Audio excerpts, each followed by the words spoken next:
This video is sponsored by Squarespace, the all-in-one website platform for new entrepreneurs and seasoned veterans trying to create a beautiful website, but more on that later. Welcome back to Tales of the Last Minute Convention. So I went on a little back-to-back hitter this time, and spoiler alert, I met Danny Trejo. Again, finally. If you watched this video with the rather dramatic thumbnail, you heard me complain about how I didn't properly read into what I was signing up for when I first met him, because it was just for a super quick photo op, which wasn't what I wanted. But now that I've been going to more and more cons, I'm starting to get the hang of things. I met him at Galaxycon in Columbus, Ohio. This was actually last year. I've delayed in talking about this, but I had a great time with a few complications, as always. Buckle up. So we actually have to rewind a bit and start this story at the World Oddities Expo, Chicago. This was the day before. This was a one-day event at the convention center in Rosemont, and there wasn't really all that much information on it. I just got the ad on Instagram, and it worked. Congrats, you fucking leeches. But it was rather vague. Hey, you like weird shit and taxidermy?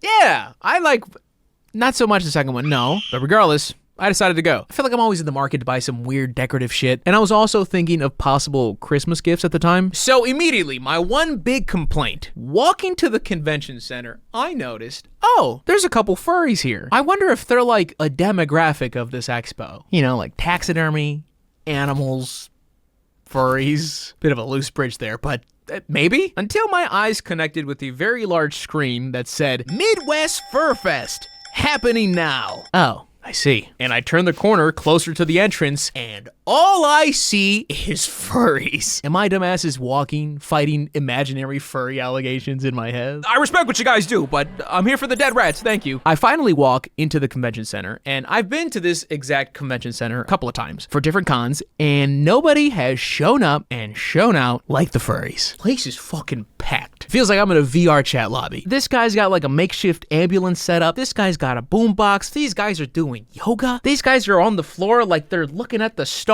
It's a ceiling, and none of that bothers me. What did bother me, and I'll say it, is that when I walked in there, I got a little stinky in there. It was a pretty immediate swing for the bleachers type of BO that just smacked you in the fucking gullet, you know? And listen, I used to attend Smash tournaments back in the day. This is not a new phenomenon to me. In fact, it's worse for the Smash players. Not smell-wise. I mean, at least the furries have an excuse. Fucking frying chicken in those fursuits all day. Meanwhile, the Falco I'm versing has on a Hurley shirt and shorts. Why do you stink? Anywho, love you furries. That wasn't my big complaint, by the way. I bridged that terribly. Hold on, hold. Furries, hold. Hold the comments. My big complaint was that I had zero clue where the Oddities Expo was, and had zero help telling me where to go. All I managed to see was this tiny sign taped on the wall with the Oddities Expo logo and an arrow pointing to the left. And what's to the left of that sign? The escalators. Okay, so it's upstairs. I go up, maneuver my way through everybody, and the hall I see in front of me is clearly furry related. And there are no more signs saying, oh, Oddities Expo this way, Oddities Expo that way. So I look at the only map that they have set up there, but it's just the Fur Fest rooms and schedule. Okay. I approach the guy checking the bags for that Fur Fest hall, and I ask him, hey, do you know where the Oddities Expo is? I'm sorry, I have no clue, but everybody's been asking me. Thanks, dog. No, I meant like dog. Not like dog. I go back downstairs, and I stare at the sign again, and I cannot interpret anything else from it except go up the escalator. They even have this little digital event screen at the convention center, and I look at it, and it doesn't show the Oddities Expo. Usually it'll tell you like, oh, it's in this hall. Nope. It isn't until I walk more towards the back that I see a backdrop with the Oddities Expo logo on it, and I think I must be near. The problem was that I couldn't see it in the sea of people. So I walk more towards that corner, and I start to see security, and then the hall tucked away in the corner there. And by the way, I didn't record anything here, so shout out The Hunt Show, who were actually one of the vendors there, for vlogging the whole thing, because not only does that help you visualize everything I'm saying, but they managed to accidentally record the tiny sign that I'm referring to. And look at it.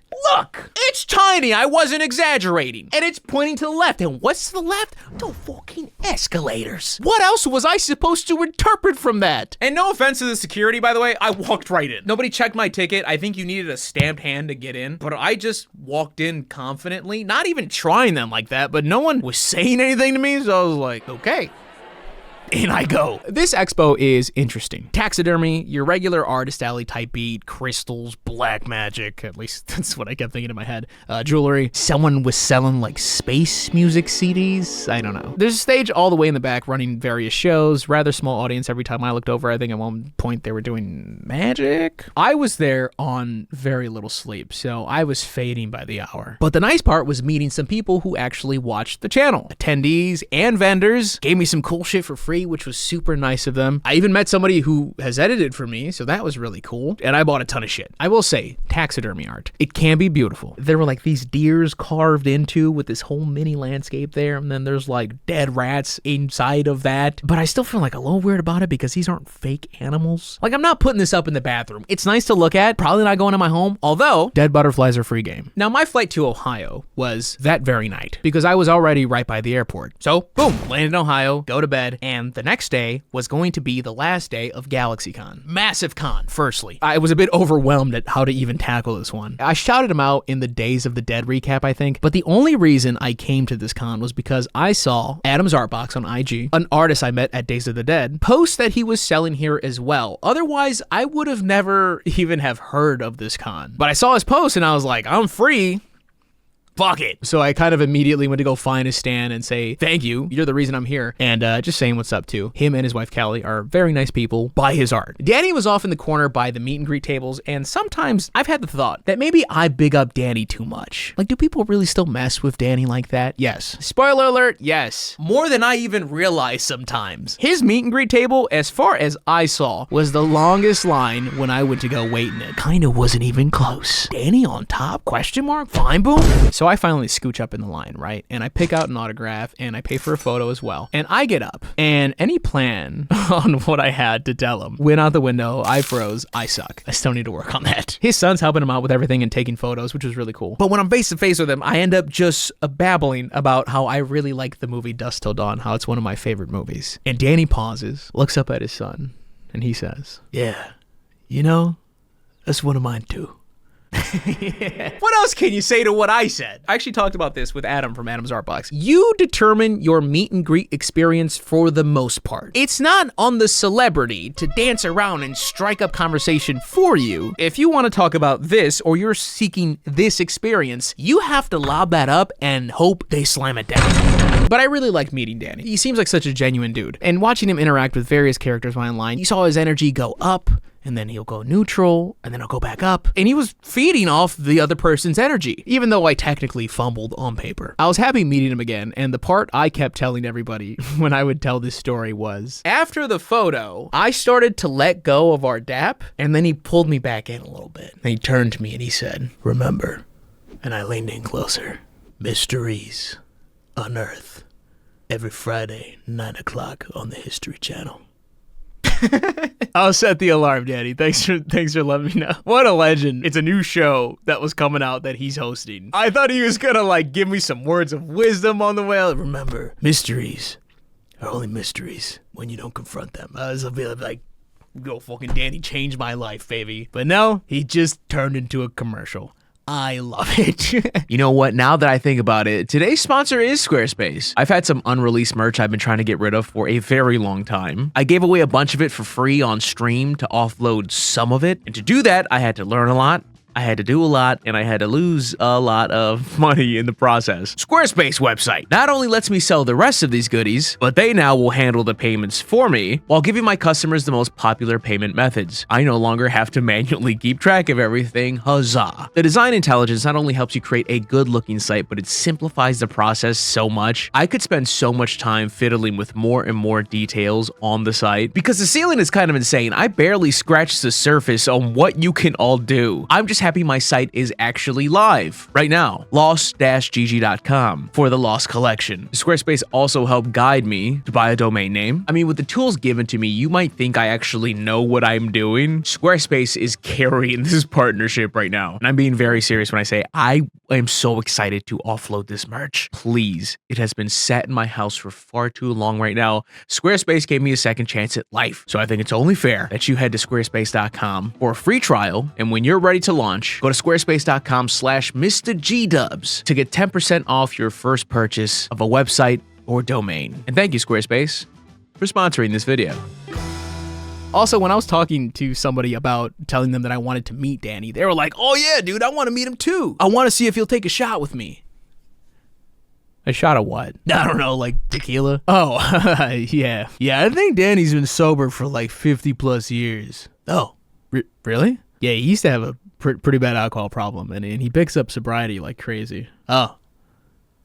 I like to think I saved that man a very awkward moment in his life with a slightly less awkward moment. Although I'm sure he has not been the first person to think of that idea, and he's definitely not the first person to probably execute that idea. Overall, I really enjoyed everything that the con had to offer. And because I flew out there for the one day, I was gonna stay there all day, get my money's worth. But the problem with me specifically is the more and more I walk around the con, the more things I find that I like, and the more irresponsible I become, and the more money I waste. Also, once again, shout out to everybody that came up to me, said what's up, attendees and vendors. Vendors, once again, giving me cool shit for free. You guys are too nice. Shout out Noah Bailey on IG, who gifted me far too many of his art pieces. Vehemently refused payment over and over again. I wanted to support you, dog. Let me support you financially. You can't, this too much. Let me pay. I'll support the artist. Would not do it. Stubborn little cookie, but very, very kind of you. Seriously, thank you again, dude. I never really show off what I buy, mainly because I don't think you guys give a shit, right? But there was a booth for these really nice frames and verified autographs, which I thought was sick. And some of you may know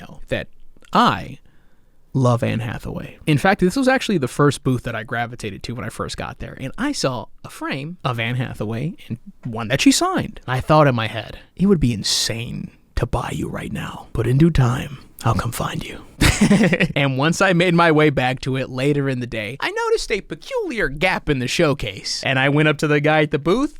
Did you sell the fucking Anne Hathaway photo? Doug, literally just sold it 5 minutes ago. No! All because I had to take a piss. I missed out on the Anne Hathaway photo. You useless dick! Let down, but I remember that I had seen another piece that I really liked that was right by it. I love me some Game of Thrones, and I love me some Natalie Dormer. Forget about the bloody gods and listen to what I'm telling you. I was just as happy to get this one, so it was okay. But we had a problem. Well, actually, let me finish up. I met Charles Martinet, the man who voices Mario and Luigi and basically the entire universe. Point is, I got some cool shit from him, and it's funny because when I was getting ready to meet him, I couldn't help but think, how does this work? Because yes, it's cool to meet the man behind the voice. That's neat, but like I would like to hear. Yeah. I want you to do the voice. That means I have to be like, oh, hey, Hawk Tua girl, can you say Hawk Tua?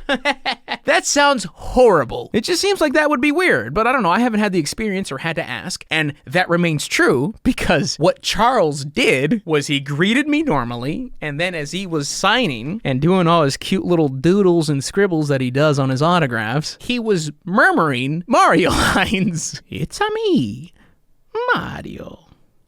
Yeah, let's go. And then he signed for Luigi because I got a picture with Mario and Luigi. And then he said, Luigi. I can't do a Luigi voice. He was just talking to himself, doing the lines, and I stood over him, smiling, and I didn't say a word. I guess I'll just enjoy the show. I don't know. This is kind of what I wanted. Then I got photos with him, which was also really cool because he did multiple photos and multiple poses, which I really appreciate. And as he was doing them, he was once again doing lines from the game. Yaha, it's a me, Mario. Which is good. It's a good thing. This is not a complaint at all. This is awesome. That's very cool that he does this. But I feel like that's something only he can do where it makes sense. Like, I think the guy who voiced Bender was at a con I was at, and I really like Futurama. I would love to meet Bender. But the guy who voices Bender has like a billion voices. So if I were to go up and meet John DiMaggio, do I say, hey, nice to meet you, John. I really like Bender from Futurama. Okay, now roll over. Like, I think I'm just an idiot and I'm thinking too much into it. Like, they're obviously proud of their voice acting. It's a really cool thing, but I don't know, I always think of like R.I.P., but I think like everyone making Chadwick do this shit when he was like going to get a coffee on a Wednesday morning. You guys let me know. Am I crazy on that? There were some wrestlers there, which was really cool. I didn't get to meet any of them, but I saw Mick Foley and I saw Lita, and that was good enough for me. So the problem, I go back to my hotel room with all my goodies, and my flight's in the morning, so I have to pack. Now, I only brought a carry-on because I have a short, quick flight. And I lift up Marjorie, And I realize this frame's a lot bigger than I remember. This does not fit in my carry-on, not even kind of. So I start Googling what happens when you buy a fucking big-ass Game of Thrones character and it doesn't fit in your luggage. I call the airline, get put on hold for decades, and the guy I finally get connected to doesn't understand what I'm trying to ask him. I have a large photo frame of Natalie Dormer, and it needs to make it to my destination with me. Can I bring this alone and you guys pack it? Should I wrap it and pack it? Can you guys treat it like you treat skis? Then he just kept responding so nonchalant. Yeah, you can do that. I can do what? Yeah, you can take it with you. So does that mean you wrap it for me? No, you have to wrap it. Okay, but I can take it as a solo item. Is it in your check bag? No,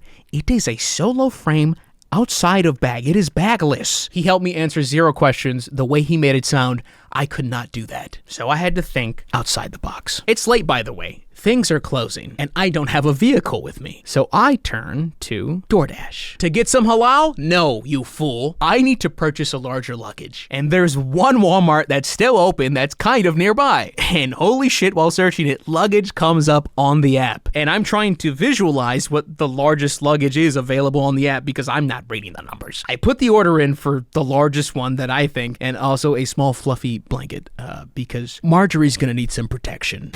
Someone actually accepts the order, and I message them, hey, I need you to make sure that this is the biggest luggage that they got in that aisle. If you see a small one and a big one, get the big one. I don't care. We go back and forth, and they send me a photo. Is this fine? And like the ratio, the like angle's terrible. So it's like, I can't, there's no comparison. There's like, here's my hand, nothing. So I'm just like, I trust you. I put my faith in you, a lot of it, because if you mess up this order, Walmart is going to be closed, and I don't have a plan B because I leave way too early to even wait for Walmart to open the next day. We go back and forth and they say they're on their way. And my hotel is apparently Alcatraz because no Uber driver could find it even when I was delivering food. Where are you at? Where are you staying? This is like the hotel for the convention. How can you not find me? They're all like, can't reach it, sorry. I'm down the street. Why are you down the street? They finally arrive, a luggage and blankie in hand. And I get it to the room and I set her down. I open it up. I grab Natalie, and she barely fits in the check luggage if I angle it. I rejoice, but now the harder part. This has to make it home safe with me. This is glass, and I know you've watched the guys throw around your check luggage. I don't have the most faith in them. So I use everything, and I mean everything that's not on my body or required at the airport to contain this photo of Natalie Dormer. I wrap it up in all the clothes I have, anything extra, everything that's free in the hotel, I grab it, and it's all thrown in there. Everything. I mean everything, because my carry-on is now empty. My backpack is now empty. I pull up to the airline, and I ask them, hey, can I mark this as fragile? Which if you didn't know, you can, because I didn't know that. Feel free to use that life hack, you're welcome. But even then, they put the little sticker on there. I don't know how much that matters, really. I'm sure there's gonna be someone who works in the airline industry, they're gonna be like, oh yeah, when we see that, we take bets to see, all right, who's gonna be the one to break it? Fast forward, I get home, pull my luggage up, and I open it with bated breath. And this is what I see. All right, this is either gonna be the best thing ever, or I'm actually gonna be super fucking sad right now. I'm assuming it wasn't broken. Yep, all this garbage that I put here as a safeguard is still here, but none of this really matters. I'm gonna put all the garbaggio in here. It looks stupid, right? But if it worked, it'd make all the difference. Here, you can see it a little clearer now. Wasn't the stupidest. I had these obviously connected. I tucked in shirts, I tucked in underwear, socks in the corners. I put these 2 stupid fucking comic books over here that some guy fucking forced me to buy. And plastic bags. I put my belt here because I put the jeans around the edge of it. I got all my whatever extra shirts I had, I put it on it. Oh fuck. It's in here. It's wrapped in another shirt. It's in this shirt, wrapped in another shirt. Oh, and I put all the drawings here too, or every other art piece I got. Put it in here to buffer it as well. So these were collateral damage just in case they fucked up as well. Whew, it looks good from here. Oh, come on, man. Please. Please. Did he fumble with the goal line? He shoots. He scores. Let's go, baby. A success. Conventions fuck.